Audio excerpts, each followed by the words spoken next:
నేను చేసే cake cool cake అండి. ఇది విప్పింగ్ పౌడరు ఒక 10 స్పూన్లు వేసానండి. ఇది విప్పింగ్ పౌడరు, ఇది 10 స్పూన్లు. బాగా క్రీమ్ వచ్చేటట్లు బ్రేక్ చేసుకోవాలండి. కాచి చల్లార్చిన పాలండి ఇవి. కొంచెం కొద్దిగా వేసుకుంటూ మెల్ట్ చేసుకుంటూ ఉండాలండి. ఈ టెక్స్చర్లో రావాలండి క్రీము. ఒక 5 నిమిషాలు పడుతుందండి ఇలా క్రీమ్ చేయాలంటే. ఈ కప్పుతో అండి 1/2 కప్పు పెరుగు, గడ్డ పెరుగు అండి, వాటర్ లేకుండా. 1/2 కప్పు చక్కెర మిక్సీలో వేసి పొడి కొడితే కప్పు అవుతుందండి. 1 కప్పు షుగర్ పౌడర్ అండి. ఇదే కప్పుతో కొలతలండి. 1 కప్పు పెరుగు తీసుకున్నాను, 1 కప్పు షుగర్ పొడి తీసుకున్నాను, 1/2 కప్పు ఆయిల్ అండి. అన్నీ ఇదే కప్పుతో కొలతకు తీసుకుంటున్నానండి.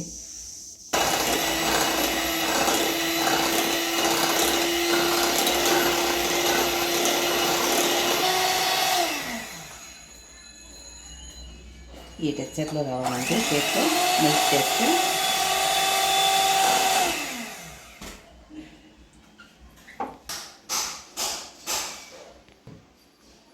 ఒక కప్పు మైదా అండి. ఇదే కప్పుతో తీసుకున్నాను, 2 కప్పులు.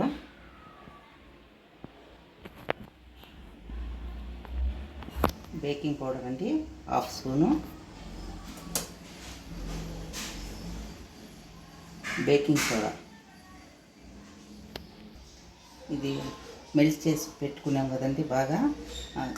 ఇది మైదా పిండి, కార్న్ఫ్లోర్ ఇది వేసానండి.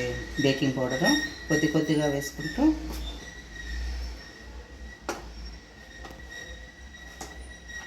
మెల్ట్ చేయాలండి. రిబ్బన్ కన్సిస్టెన్సీలో ఇలా పడాలండి.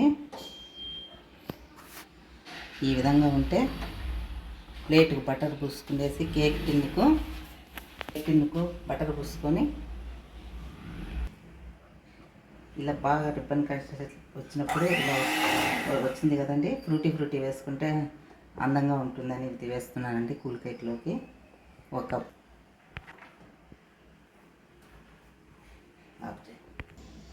ఈ కేక్ టిన్నుకు బాగా వెన్న రాసి పెట్టానండి. కింద బటర్ పేపర్ వేసాను. ఈ మ్యాటర్ అంతా దీంట్లోకి వేసేయాలండి.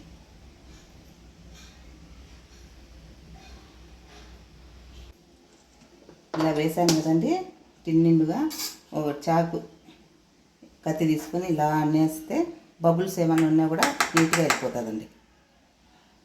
ఇట్లా మైక్రోలో లేకుండా ఇలా పెద్ద ఇది తీసుకొని స్టీల్ లోపల పెట్టానండి. కూరగాయలు కూడా పెట్టుకోవచ్చు, కానీ ఇట్లాంటిది పెట్టాను. నాకు దీంట్లో మధ్యలోకి అడ్జస్ట్ చేయాలండి. ఇలా మధ్యలోకి పెట్టేసి సిమ్ము మీడియం మధ్యలోకి గ్యాస్ టర్న్ చేసుకోవాలండి. ఇది బేక్ అయిన తర్వాత సిమ్లో పెట్టుకోవాలండి.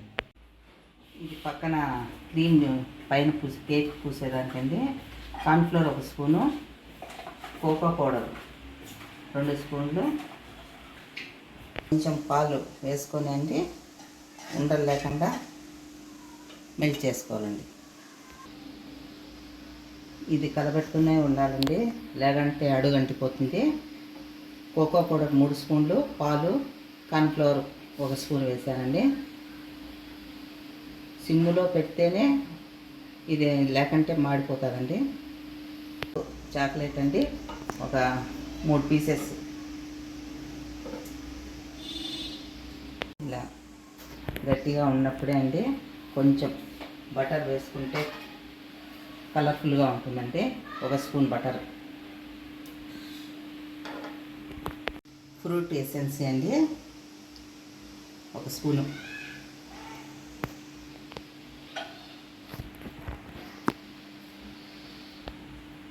కేక్ అయిన తర్వాత దానిపైన డెకరేషన్ అండి. ఇది విప్పింగ్ క్రీము మళ్ళీ ఫ్రీజర్లో ఒకసారి మెల్ట్ చేసినాక ఫ్రీజర్లో పెట్టాలండి.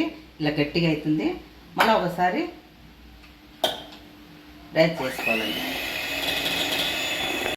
తయారైందండి. దీన్ని పక్కన పెట్టుకోవాలి. అది హీట్ మీద ఉంటే అడుగట్టుతుంది. పక్కన పెట్టేసుకున్నాను. విప్పింగ్ క్రీము ఫ్రైజర్లో పెట్టినాక గట్టిగా అవుతుంది కదండి డెకరేషన్కు. ఇది చక్కెర షుగర్ సిరప్ అండి. ఇది షుగరు ఒక అరకప్పు వేసుకున్నాను. వాటర్ వేసి మెల్ట్ చేసుకున్నాక ఫ్రిడ్జ్లో పెట్టుకుంటే కూల్ అవుతుందండి. కోకో పౌడరు జామ్ చేసి పెట్టినానండి. దీనికి డెకరేషన్ కేకు 2 భాగాలుగా కట్ చేసి పెట్టుకోవాలండి. 2 అరలుగా ఈ మందం వస్తే, ఈ పింక్నెస్ వస్తే సరిపోతుంది. చక్కెర సిరప్ ఉంటుంది కదండి, కేక్ బాగా పీల్చుకునేంత వరకు వేసుకోవాలండి. ఇలా ప్రెస్ చేస్తే ఇలా కనిపిస్తున్నారు.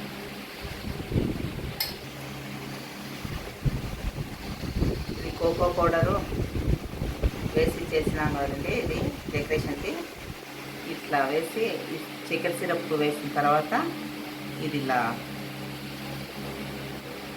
పూయాలి.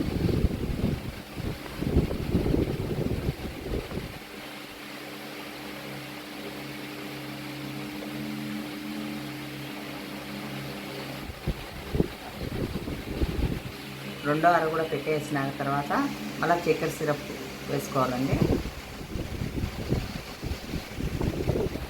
మళ్ళీ మిగిలింది కోకో పౌడరు అలా ఫ్రై చేసేయాలండి. ఏదో డెకరేషన్ చేస్తే చాలా బాగుంటుందండి. ఇలా కేక్ను డెకరేషన్ చేసుకుంటే బాగుంటుందండి. దీన్ని ఫ్రిడ్జ్లో పెట్టేసి ఈ నైట్ పొద్దున్నే కట్ చేస్తే చాలా బాగుంటుంది. ఈ వీడియో కానీ నచ్చినట్లయితే